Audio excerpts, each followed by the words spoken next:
Gentlewoman from Missouri is recognized for 4 minutes. Thank you, Mr. Speaker, and I thank the gentleman for yielding.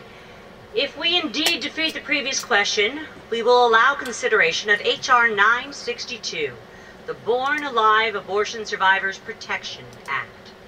I introduced this legislation because the Constitution clearly states that all persons born in this country are entitled to life, liberty, and equal protection under the law.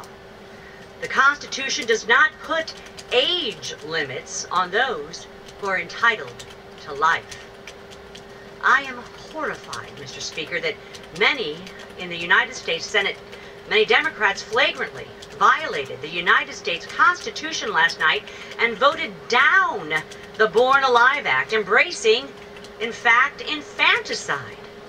Pro-abortion politicians used to say life begins at birth. Now it's more unclear than ever when they believe that life actually begins, or whether they even believe that living and breathing human beings should be protected under the law.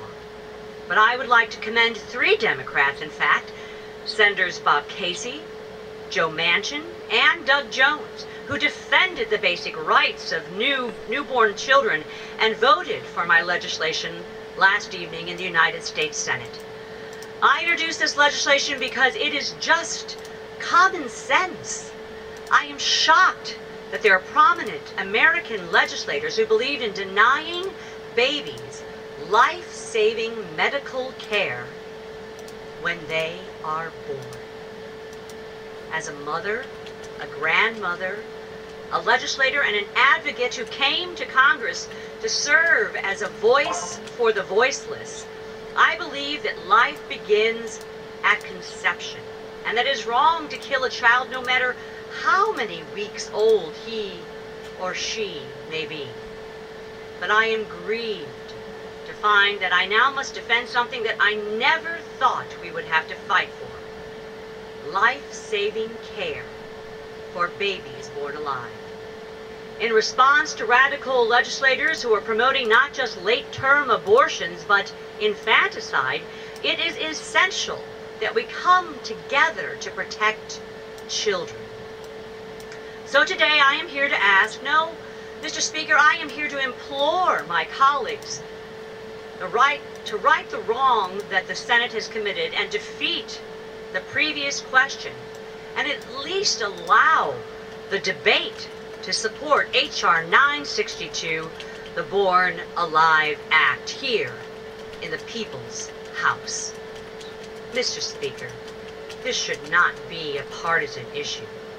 Congress must never stop fighting to ensure that every single newborn baby in the United States of America receives life-saving care, no matter their sex or their race or ethnicity, or whether or not they are wanted and cuddled and wrapped into that first warm hug that they deserve.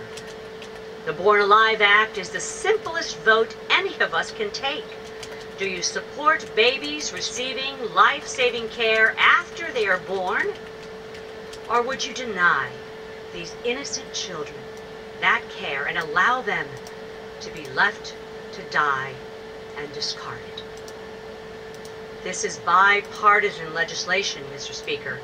Last year, 6 of my Democrat colleagues joined me in voting for the Born Alive Act, and I hope that we will bring this bill to the floor for debate so that many more of my colleagues can go on the record and vote to stand with America's mothers and children. I urge my colleagues to defeat the previous question, and I yield back the balance of my time. Gentlewoman from Missouri. Point. Russia collusion, no evidence. Then we have the new Green Deal. No more planes, no more cows, no more, combustion engine, no oil, no gas, and everything's free. And it's $94 trillion, but don't worry about paying for it. And a party of, even abortion during labor. And they wouldn't even stand up for infants born in a botched abortion that need medical help and are living independently. what's happened to this party? Where is this going to end? Because I don't think this ends well for them at all. They are communists. Well, I think next year could be one of the great repudiations of our time and could guarantee that Nancy Pelosi is a one-term speaker. I think the number of Democrats who got elected pretending to be moderate, who are now lining up on issue after issue as radicals. I mean, when every single presidential candidate in the Senate voted that they would not protect babies, and as you point out, we're talking now about babies who have been born. Senator Sass's bill is about as clear and definitive as you could be, and every Democratic presidential candidate in the Senate voted for infanticide. To me, that is such an extraordinary change, and by the way, only about 15% of the country agrees with that.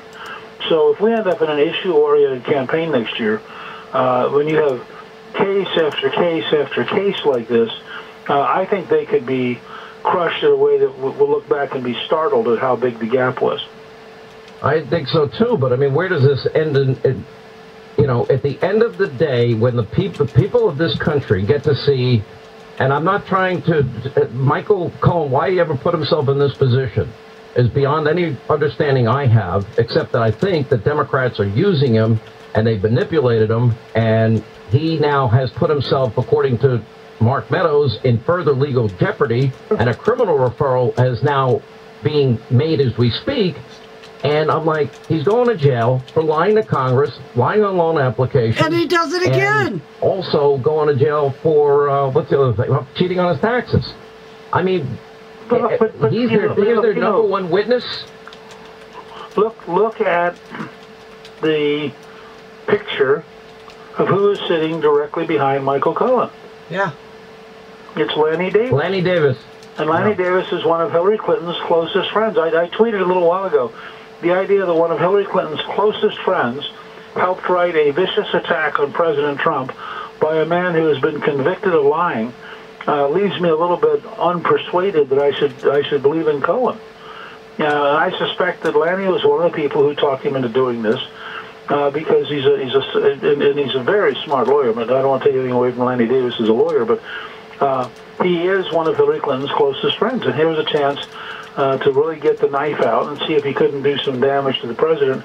In the end, this is noise. This will go away. I mean, the big story today is in Hanoi. It's not on Capitol Hill, and it is the President of the United States taking courageous steps to try to end what is a 69-year conflict, and doing so in a way which has the support of the President of South Korea, and may well be making some progress. It's a difficult challenge, but as you were pointing out just before I came on the show, we were averaging, I think, one missile firing every 24 days under Barack Obama, and now it's quiet. And I regard that as a substantial step in the right direction.